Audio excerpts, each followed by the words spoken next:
Have you ever really stopped to think about that one device that sees pretty much everything you do? Yeah, the one in your pocket or in your hand right now. It's always there. Today, we're going to dive into our, let's face it, inseparable relationship with our smartphones.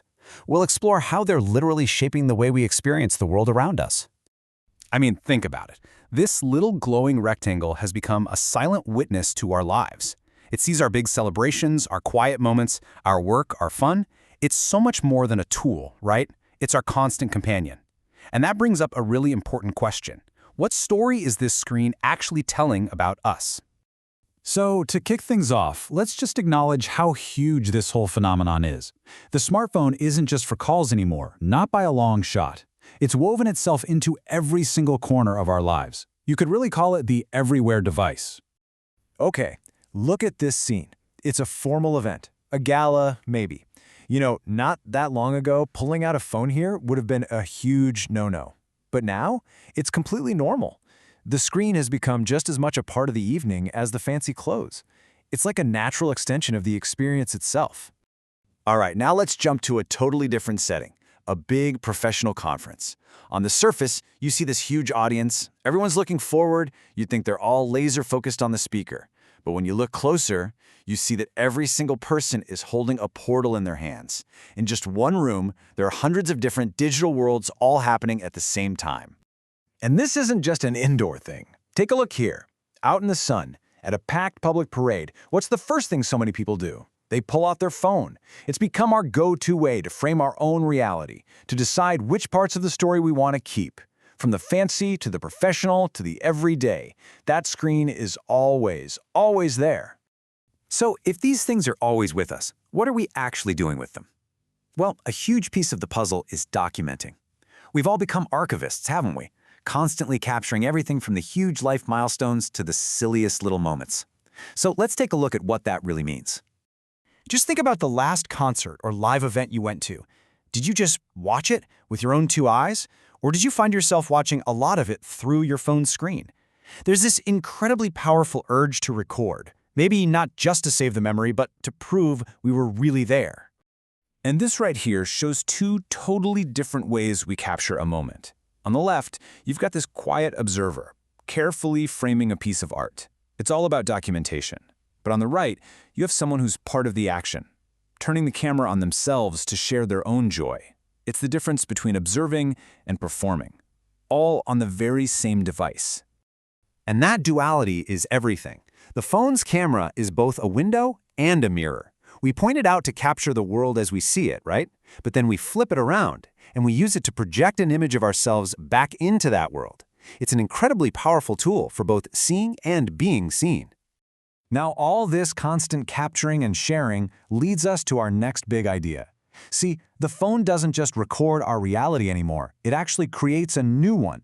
It lets us live in two places at once, the physical spot we're in and the digital space we're connected to. Let's call it the parallel experience.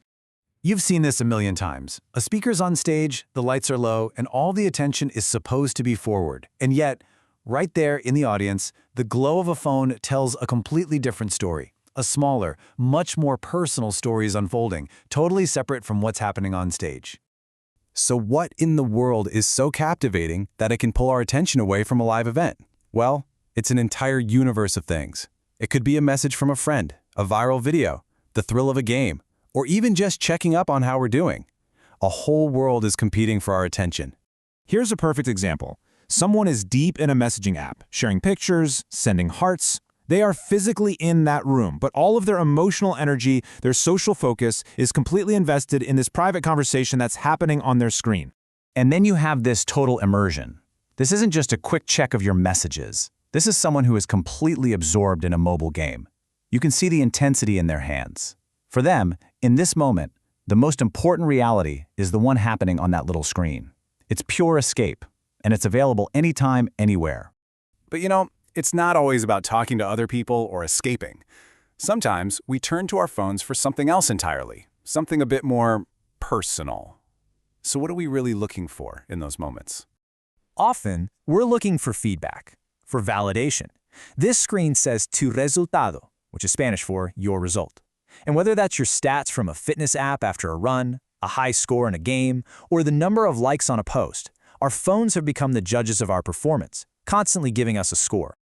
So, if our phones are our companions, our personal historians, and our portals to other worlds, that leads us to a pretty fascinating and maybe even a little unsettling final question. With all this framing and filtering, is the screen itself becoming the actual experience? I mean, look at the kind of tech we're using now. This is not just pointing and shooting anymore.